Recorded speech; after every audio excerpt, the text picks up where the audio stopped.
बबलू एक गरीब लड़का था। वो शहर के एक होटल में वेटर की नौकरी करता था।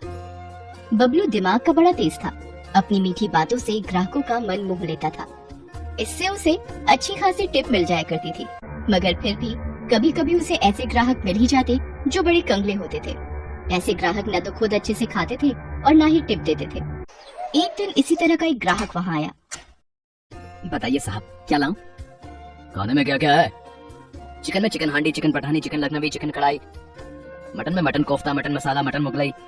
कीमे में कीमा पाव, कीमा घोटाला, कीमा फ्राई। ठंडे में केसर, फलूदा और रसमलाई। गरम में नॉर्मल, स्पेशल, मसाला, कॉफी और चाय। बताइए साहब, क्या लाऊं? इतना कहकर बबलू ने ऑर्डर लिखने के लिए एक पेन निकाला। ऐसा करो, फटाफट एक चाय लेकर आओ। ऑर्डर सुनते ही बबलू का मुंह उतर गया। वह बोला, बस चाय? हाँ। बबलू मुंह लटकाए अंदर गया और दूसरे वेटर से बोला, चाय दे दे उस कंगले को। उस शाम होटल के मालिक ने बबलू और दूसरे काम करने वालों को एक बुरी खबर सुनाई। अब इस होटल को हमेशा के लिए बंद करने का टाइम आ गया है।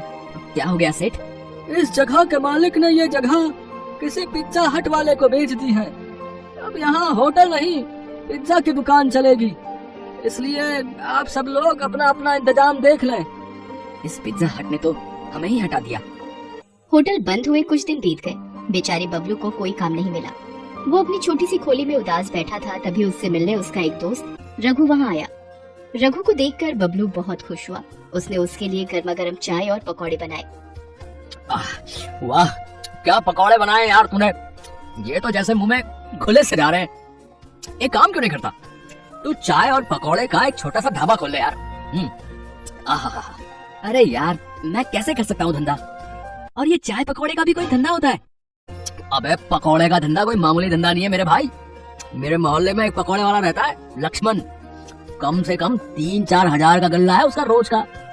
अरे भाई, एक आदमी इसी तरह से चाय बेचकर देश का प्रधानमंत्री बन गया और तू इसे छोटा समझ रहा है? बात बबलू की समझ में आ गई। कुछ ही दिनों में इधर उधर से उधार लेकर उसने चाय और पकौड़े का एक छोटा सा ढाबा डाल दिया। उसके हाथों में जादू था। जो भी एक बार उसके पकौड़े खा लेता था, उसके मुंह में उसका स्वाद बस जाता था। फिर तो वो बार बार बबलू की दुकान पर पकौड़े खाने आता था। बबलू का स्वभाव भी बहुत विनम्र था। वह ग्राहकों से बड़ी प्यारी प्यारी बातें करता था। लोग उसके स्वभाव से खुश होकर भी उसकी दुकान पर जा पहुँचते और मन ना होते हुए भी वहाँ से चाय पकौड़े खाकर ही उठते थे। इस तरह बबलू का ढाबा जोरों से चल निकला। उसे इस ढाबे से अच्छी खासी आमदनी भी होने लगी। एक दिन बबलू अपनी दुकान पर बैठा सोच रहा था। मैं बेकार ही इस धंधे को छोटा समझ रहा था। इस धंधे ने तो मुझे कहां से कहां पहुंचा दिया है। आज मुझे समझ में आ गया है कि ईमानदारी से किया गया कोई भी काम छोटा या बड़ा नहीं होता है। अभी बबलू ये सब सोच ही रहा था कि वहाँ एक कार आकर रुकी। कार से 2 आदमी लड़खड़ाते हुए निकले और बबलू से कहा, इधर आ।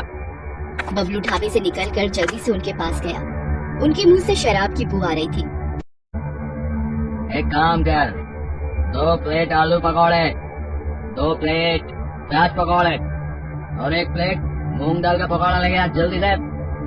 बबलू ने देखा कि दूसरे आदमी ने शराब की बोतल और 2 गिलास निकाले और कार की बोनट पर रख दिया। उनका इरादा वही शराब पीने का था। उनका इरादा समझकर बबलू बोला, साहब, पब्लिक प्लेस में शराब मत पीजिए।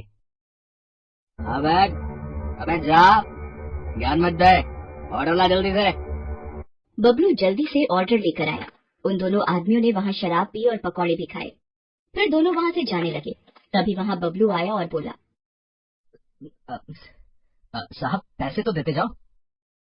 मुझसे पैसे मांग रहा है? अबे जानता है मैं कौन हूँ। आप कोई भी हो, मुझे मेरे पैसे दे दो। आपके टोटल 120 रुपया हुआ है। अबे वीरेंद्र भाटिया नाम है मेरा। इस पूरे इलाके का म्युनिसिपल कमिश्नर हूँ मैं। अबे तेरा धंधा बंद करवा दूंगा, तो जानता नहीं मेरी पावर को। मैंने तो बस अपने पैसे मांगे थे साहब। बबलू की इस बात से वीरेंद्र भाटिया आग बबूला हो गया। उसने जमकर बबलू की दुकान में तोड़फोड़ की और वहाँ से चला गया। बेचारा बबलू अपने ढाबे की हालत देखकर रो पड़ा। वीरेंद्र भाटिया का गुस्सा इतने से शांत नहीं हुआ।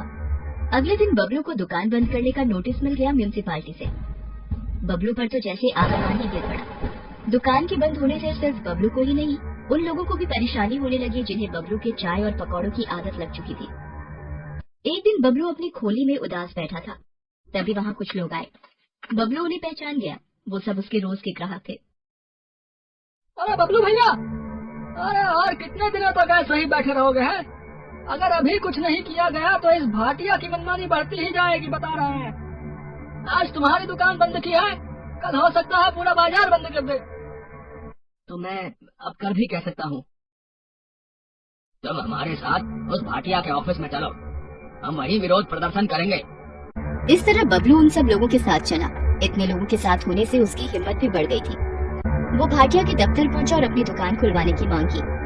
भाटिया बाहर निकलता है और गुस्से में बबलू से कहता है, अच्छा, तो तू इन सब के साथ मुझे डराने आया है? तू जानता नहीं कि तू किससे पंगा ले रहा है। मैं तो जानता हूँ, मगर शायद आप नहीं जानते कि आप किन लोगों से पंगा ले रहे हैं। ये गुप्ता जी हैं, हमारे एरिया के इंस्पेक्टर। रोज ड्यूटी के बाद ये मेरी ही दुकान पर चाय पकौड़े खाने आते थे। ये धर्मपाल जी हैं, यहाँ के एमएलए के खास आदमी। इनकी पार्टी की मीटिंग भी मेरी ही दुकान पर मेरे ही चाय के पकौड़ों के साथ होती है। आज 10 दिन से मेरी दुकान बंद है। ये सब गुस्से से बौखलाए हुए हैं। अब आप समझ लीजिए कि कौन किससे पंगा ले रहा है।